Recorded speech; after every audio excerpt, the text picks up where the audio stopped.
মধ্যপ্রাচ্যের রাজনৈতিক মানচিত্রে হঠাৎ যেন ঝড় উঠল। একই সঙ্গে তিন দিক থেকে ইসরায়েলের পথ আটকে দিল তুরস্ক।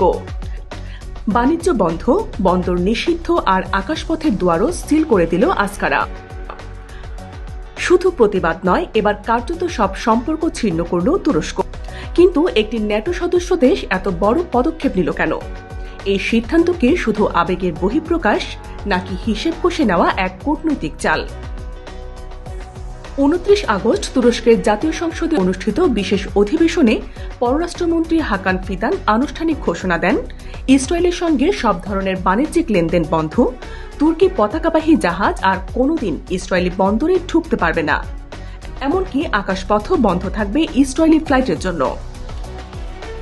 এর আগে তুরস্ক সীমিত আকারে কিছু নিষেধাজ্ঞা দিয়েছিল, কিন্তু এবার ঘোষণা করা হলো সর্বাত্মক অবরোধের। ফলে ভূমধ্য সাগরে সামুদ্রিক বাণিজ্যের রুট হঠাৎ করেই বড় ধাক্কা খেল।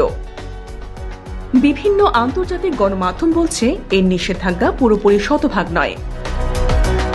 কিছু বাণিজ্যিক রুট এখনও আংশিক খোলা থাকতে পারে, বিশেষত মানবিক পণ্য বা তৃতীয় দেশের মাধ্যমে যাওয়া কার্গো। অর্থাৎ ঘোষণার কড়াকড়ি বাস্তবে কতটা কার্যকর হবে তা নিয়েও এখন বিতর্ক চলছে।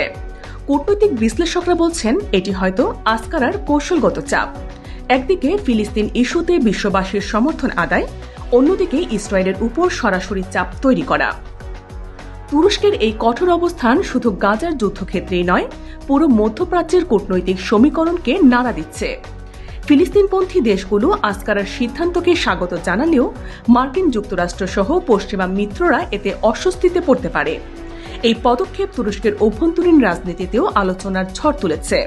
একদল মনে করছে এটি তুরস্ককে মুসলিম বিশ্বের নেতৃত্বে এগিয়ে দেবে, আবার অন্যরা বলছে অর্থনৈতিকভাবে এর বিরূপ প্রভাব পড়তে পারে, কারণ ইসরায়েল ছিল তুরস্কের একটি গুরুত্বপূর্ণ বাণিজ্যিক অংশীদার।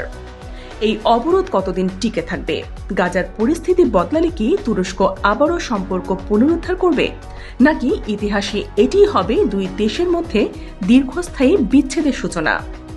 আপনার মতে তুরস্কের এই সাহসী সিদ্ধান্ত কি সত্যি ইসরায়েলের উপর চাপ সৃষ্টি করবে, নাকি এটি কেবল রাজনৈতিক অবস্থান দেখানোর কৌশল?